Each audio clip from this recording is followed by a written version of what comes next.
Fala galera, então voltamos para o nosso segundo bloco, como eu havia dito a vocês. Agora a gente vai trabalhar em cima da nomenclatura que utilizam nestas provas quando trabalham coesão referencial propriamente dita, tá? Então, se liga só. A gente vai trabalhar o que a gente chama de elementos endofóricos e também o que a gente chama de elementos exofóricos. E aí eu quero mostrar um negocinho para vocês, rapidinho, Quando a gente tem um texto, a gente tem vários elementos dentro desse texto, como vocês já puderam perceber, que se relacionam o tempo todo. Então, ora um camarada aponta para frente, ora um camarada aponta para trás, e às vezes um elemento que está ali dentro do texto pode até apontar para outro fora do texto. Quando a gente tem esses elementos que apontam para outros dentro do próprio texto, a gente diz que tem uma relação endofórica, ou seja, são elementos endofóricos. Então, está dentro do texto, fez referência a elemento dentro do texto, eu chamo de elemento endofórico. Agora, quando faz uma referência a um elemento fora do texto, eu digo que a referência é exofórica, porque endo significa dentro e exo significa fora. É só pensar nas aulinhas de biologia que você teve na época da escola. Lembra do endoesqueleto e do exoesqueleto? Endoesqueleto é o esqueleto dentro do corpo, exoesqueleto é o esqueleto fora do corpo. Só que aqui a gente está trabalhando texto, então endofórico vai ser o elemento dentro do texto e exofórico vai ser o elemento fora do texto. Então vamos lá, vamos voltar aqui para o nosso material. Então, que fique bem claro. Endo significa dentro do texto. Então, o elemento endofórico é a ligação de um elemento a outro dentro do texto. E eu vou dividir em duas etapas. Por quê? Pensa comigo. Se eu sou um elemento dentro do texto e vou fazer uma ligação a um outro elemento dentro do texto, eu não vou fazer uma ligação a mim mesmo. Eu vou fazer ligação a quem já apareceu ou a alguém que ainda vai aparecer. É por isso que eu tenho duas etapas. Aí eu vou chamar de anafórico e catafórico. O elemento anafórico, ele vai fazer uma referência a um outro elemento anterior. Assim como o elemento catafórico, que aparece aí depois, vai fazer uma referência a um termo posterior. Agora, este elemento anafórico, ele sempre vai apontar para trás, para cima e para trás no texto. Se ele aponta para cima e para trás no texto, ele realmente só tem como fazer referência a um termo anterior. Agora a gente vai visualizar como é que isso funciona na prática. Se liga só. Olha o exemplo que eu usei aqui. João era casado com Maria. Ontem ele a viu aos beijos com outro homem. Hoje ambos vivem separados. Se eu tivesse trocando uma ideia contigo numa mesa de bar, talvez eu repetisse a palavra João e Maria o tempo todo e não causaria estranhamento. Eu poderia dizer, entre uma golada e outra, João era casado com Maria. Ontem João viu Maria aos beijos com outro homem. Mas rapaz, hoje João e Maria vivem separados. Ia passar batida. Mas na escrita, eu sempre friso, a repetição dos vocábulos demonstra pobreza de vocabulário. Então aqui eu tenho notoriamente os personagens principais, João e Maria. E eu vou evitar a repetição deles. Então vamos lá. Tem algum elemento que faça uma referência direta a João? Tem, não tem? O ele. O ele faz referência direta a João, que apareceu o quê? Detalhe, antes. Por isso que eu digo que é uma referência anafórica. Tem algum outro elemento do texto que faça uma referência direta a Maria? Tem, não tem? É o a. Então o a faz uma referência a Maria, que apareceu o quê? Antes no texto. Portanto, é referência anafórica. Tem algum outro elemento que faça referência a pelo menos um deles? Tem, não tem? É a palavra ambos, que no caso faz referência aos dois que apareceram anteriormente, portanto, é referência anafórica. Como isso cai na prova? Então, vamos lá. Tem duas pegadas. Primeira pegada, o camarada apenas vai destacar um termo e vai pedir o seu referente dentro do texto. Por exemplo, destaca o A e pergunta quem é o referente do termo destacado. Se você procurar com calma e atenção, você vai achar rapidamente a palavra Maria. Como ainda nessa pegada, o avaliador pode tentar te derrubar. Ele pode tentar te derrubar distanciando os referentes. Exemplo, aqui está muito fácil porque está logo na linha abaixo, mas num texto de prova, o camarada pode botar um termo na linha 3 e um outro termo na linha 10. Poxa, distanciou um pouquinho, mas se a resposta está ali dentro do texto, basta ter calma e atenção que você vai achar. Ainda nessa pegada, como ele pode tentar também te derrubar? Ele pode tentar dificultar traçando uma questão mais trabalhosa, mas ainda assim uma questão fácil. Ele poderia fazer assim, ó, dentre as opções abaixo, assinale aquela em que o termo destacado não encontra correspondente adequado entre parênteses. E aí, nesta hora, o que ele vai fazer? Ele vai criar provavelmente umas 5 questões. Ou seja, ele vai fazer com que você volte ao texto 5 vezes. Porque numa única questão, em que ele te dá 5 opções, ele faz você voltar 5 vezes ao texto. E aí, ele poderia fazer assim, ó. Ontem, ele a viu aos beijos com outro homem. Seria uma alternativa A, por exemplo. Aí ele vem, destaca a letra A e coloca entre parênteses Joana. E aí, o referente do termo destacado está adequadamente apresentado entre parênteses? Não, só estaria se ele escrevesse entre parênteses a palavra o quê? Maria. Ok? Beleza?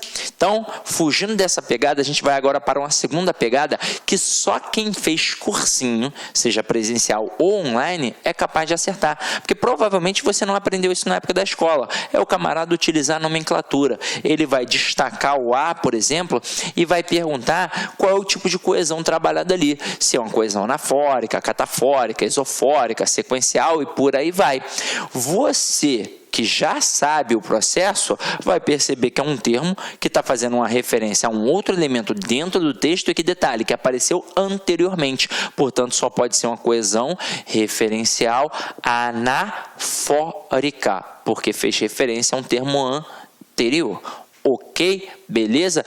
Sidney, então é muito fácil. Esse cara não vai me derrubar de jeito nenhum, mas ele é maldoso e ele vai querer te derrubar com este exemplo aqui, ó. Olha o segundo exemplo. É um exemplo em que eu uso os demonstrativos. Ó, Neymar e Negueba são jogadores de futebol. Este é craque, aquele é pereba. Aí eu te pergunto, quem é o craque? Provavelmente um montão de gente aí em casa respondeu Neymar. Porque o cara pensa, pô, Neymar joga no Barcelona, joga na seleção, pô, camisa 10, pô, é o capitão, ele é o craque, né, Sidney? Mas pra mim não. Eu sou Mengão, então craque para mim é o Negueba, o Neymar é um firuleiro. Agora, sem brincadeiras, é óbvio que essa concepção de dizer que um cara é bom de bola ou ruim de bola, que é feio, que é bonito, é algo muito subjetivo. Muito subjetivo. Eu realmente posso achar o Neymar ruim de bola, assim como eu posso achar o Negueba bom de bola. Essa é a verdade. Agora aqui eu fiz uma brincadeira com vocês, utilizando os demonstrativos. E isso tem que ficar bem claro, mas bem claro mesmo. Vamos lá. Antes da gente partir para o exemplo, eu vou mostrar um negócio bem bacana para vocês. Quando a gente pensa em demonstrativo, a gente tem de saber que a gente vai falar do este, do esse e do aquele. É assim que funciona. Agora a gente tem de entender que num primeiro momento eles servem para mencionar as pessoas do discurso, quem fala, com quem se fala e de quem se fala. E basicamente é a questão do posicionamento que vão cobrar de nós na prova. Então, eu tenho, num ato de fala, num ato de comunicação, sempre duas coisas. O emissor, que é a pessoa que fala, e o receptor, ou interlocutor, que é a pessoa que vai ouvir, decodificar, interpretar aquela mensagem. Aí, imagina o seguinte, eu vou falar sobre esta canetinha aqui, e vou falar com você que está em casa. Eu sou o emissor, e você que está em casa é o receptor, o interlocutor. E eu vou usar os demonstrativos, para a gente poder trabalhar a questão do posicionamento. O este fica sempre próximo do interlocutor, sempre próximo do emissor. O esse, sempre próximo do interlocutor. E o aquele, distante de ambos. Então eu viro para você e digo assim, ó, aluno, aluna, esta caneta é preta. Por que eu disse esta? Porque está comigo, está nas minhas mãos. Então está próximo do emissor. Eu uso o pronome este. Então, como é feminino singular, eu digo esta. Agora, segura para mim, por favor. Pá, segurou aí. Aí eu digo assim, ó, essa caneta que agora está nas suas mãos, aluno, ela é preta. Então, comigo esta, com vocês essa. Agora eu pego e jogo longe, ó. Aquela caneta é preta. Tranquilo? Com o emissor esta, com o interlocutor essa e distante de nós aquela. Agora, Quando a gente pega estes elementos para fazer uma coesão referencial anafórica, ou seja, referência a termos anteriores, você tem de entender o seguinte: quando eu faço referência a termos anteriores, olha só, eu falei no plural, eu jamais vou fazer referência a 3 termos anteriores usando os demonstrativos. Eu vou fazer referência no máximo a 2 termos anteriores. E o que vai acontecer ali? O elemento intermediário não vai existir. Se eu não faço referência a 3 termos anteriores, não vai ter o elemento ali do meio. Só vão ter 2. E se só vão ter 2, só vai ter o mais próximo e o mais distante. O mais próximo vai ser o este. E o mais distante vai ser o aquele. É assim que vai funcionar. Então, acompanha aqui comigo no exemplo que eu acabei de apresentar aqui para vocês. Vamos lá, ó. Neymar e Negueba são os personagens principais. Então, vamos lá. Eles são jogadores de futebol. Este é craque, aquele é pereba. O este, ele faz referência ao elemento mais próximo, e o aquele faz referência ao termo mais distante. Como é que eu vou saber quem é o mais próximo e mais distante, Sidney? Muito simples. O primeiro elemento que aparece no texto, ele obviamente vai ser o elemento mais distante dos pronomes. E o segundo elemento que aparecer vai ser o elemento mais próximo. Como o este faz referência ao mais próximo, o este está fazendo referência ao Negueba. Então, neste texto aqui, o craque de futebol é o Negueba. Agora, o aquele faz referência ao mais distante. E o mais distante aqui, no caso, é o Neymar. É assim que funciona. E detalhe, tem que tomar todo cuidado com isso, porque eu já vi isso errado até em gramáticas para concursos públicos. Gente dizendo que pode usar o este, o esse, o aquele, como se eu colocasse o este para o mais próximo, o esse para o intermediário e aquele para o mais distante. Isso não existe. Isto é fato culto da língua, gente. É padrão culto. E para padrão culto, se eu faço referência a termos anteriores, eu só faço referência a 2 termos anteriores. Nunca vou usar o esse. Ah, Sidney, mas e se eu quiser fazer referência a 3 termos, a 4 termos? Se eu quiser, por exemplo, ali falar do Diego, camisa 10 do Flamengo. E aí, como é que fica? Não vou poder falar? Vai. Você só não vai poder utilizar os pronomes demonstrativos. Aí você vai usar numerais. Aí você vai dizer, o primeiro é bom de bola, o segundo é sensacional, o terceiro é mais ou menos. É assim que você vai fazer. Se você utilizar demonstrativos, só pode utilizar fazendo referência a termos anteriores, 2. O este para o mais próximo e o aquele para o mais distante. Detalhe, só de aprender isso, você já está anos-luz na frente de muito candidato, porque tem muito candidato que não sabe este processo, então ele saiu da escola achando que o este era para o primeiro e o aquele era para o segundo, e não é, e tem muito candidato que acha que pode usar os 3 para termos anteriores, e não pode, não tem isso em nenhuma questão, inclusive não tem isso em nenhum texto culto da língua portuguesa. Isso é invencionismo, é uma falácia da língua. Agora, Sidney, e quando é que eu vou usar o esse, então? Eu nunca vou usar o esse? Vai, ó, acompanha aqui comigo. Eu disse que fazendo referência a termos, ou seja, no plural, anteriores, eu uso o este e o aquele. Mas se a referência for a apenas um termo, eu vou usar ou esse ou este. É assim que funciona. Agora, é óbvio que estudando isso a fundo, a gente percebe que não tem a menor diferença. O problema é que para a sua prova de concurso público, a gente não estuda a fundo. A gente estuda a gramática tradicional. E a gramática tradicional é superficial e tendenciosa. Então, a tendência para a gramática tradicional é colocar o esse como um elemento anafórico, ou seja, um elemento que faz referência a um termo anterior. E o este tem uma tendência catafórica, ou seja, faz referência a um termo posterior. Sidney, como é que isso funciona na prática aí? Mostra aí, vamos lá. Então, olha só, eu boto assim, um beijo. Eu quero isso de você. Então, foi o nosso primeiro exemplo. Aí, o que eu quero? Eu quero isso. Mas isso o quê? um beijo. Então, o pronome isso apontou para o elemento anterior, beijo, uma coesão anafórica. Mas eu também poderia fazer assim, ó. Eu quero isto de você. 2 pontos. Aí, neste momento agora, eu coloco assim, um beijo. Aí vamos analisar. O que eu quero? Eu quero isto. Mas isto o quê? Um beijo. Aí você vai reparar que a referência foi a mesma. Fez referência ao termo beijo. Só que o posicionamento foi diferente.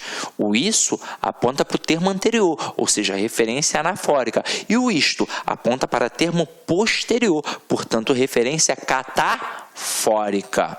Até aí, tudo bem?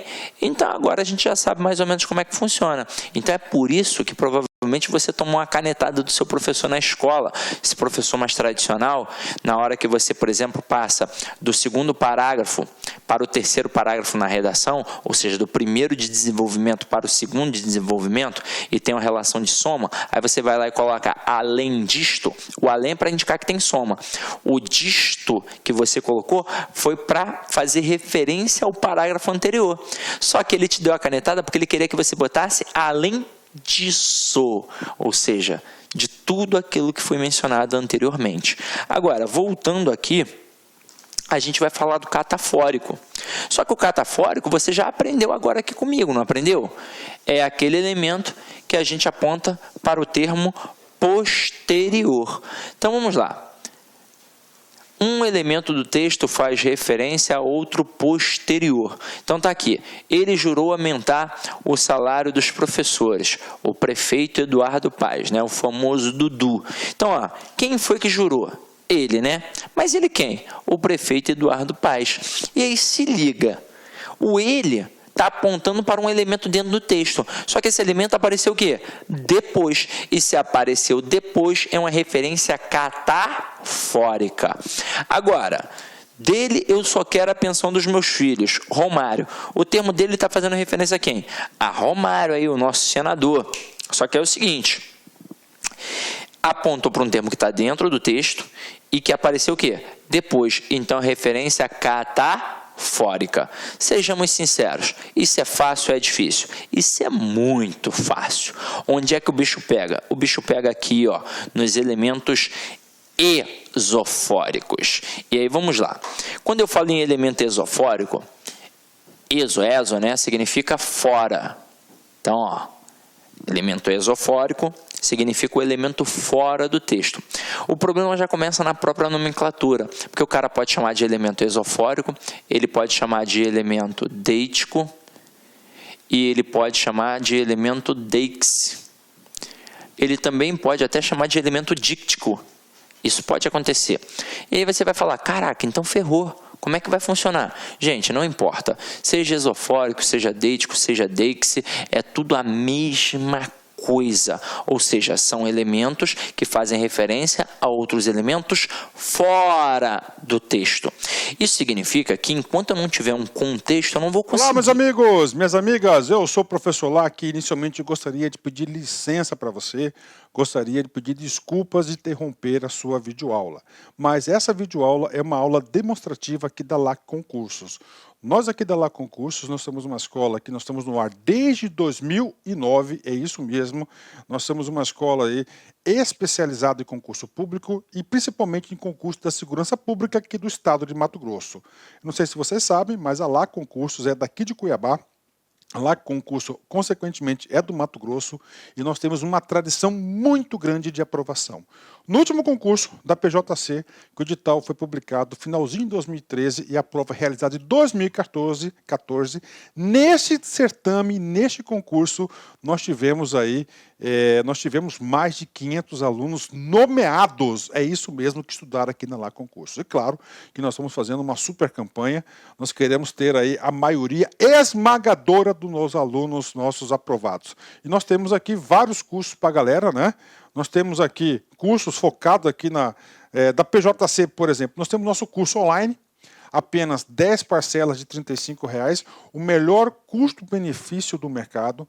Nós temos um curso presencial, que esse curso presencial, inclusive, ele tá transmitido ao vivo para o nosso aluno pay-per-view, apenas 10 mensalidade de R$ 99, com a melhor equipe de professores do estado. Temos professores, inclusive, de nível nacional. Temos um curso de provas discursivas, onde a gente vai corrigir 3 redações com feedback pessoal, né, individualizado por apenas 10 parcelas de R$ 15. Temos o aulão de véspera presencial, 10 de 10, R$ 100. E nosso super aulão de véspera, que vai ser o mesmo do presencial, por R$ 50, se divide em 10 vezes sem juros, né? 10 vezes sem juros. Então essas são as campanhas, os nossos cursos que nós temos aqui para a PJC. Cara, aproveita.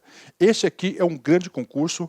Nós temos aí 580 pessoas que terão suas provas corrigidas para o cargo de escrivão e 580 pessoas inscritas que serão corrigidas a sua prova de investigador. Eu acredito que todo mundo que vencer o regulamento serão convocados. Inclusive, o próprio governador já sinalizou algo nesse sentido. Então, galera, aproveite a oportunidade, venha estudar conosco aqui na Lá Concursos, que eu tenho certeza que você não vai se arrepender. Uma coisa eu te garanto, a dedicação do professor Lac, a dedicação da Lá Concurso você vai ter de forma integral. Então venha estudar conosco. Forte abraço, fique com Deus. Tchau, tchau.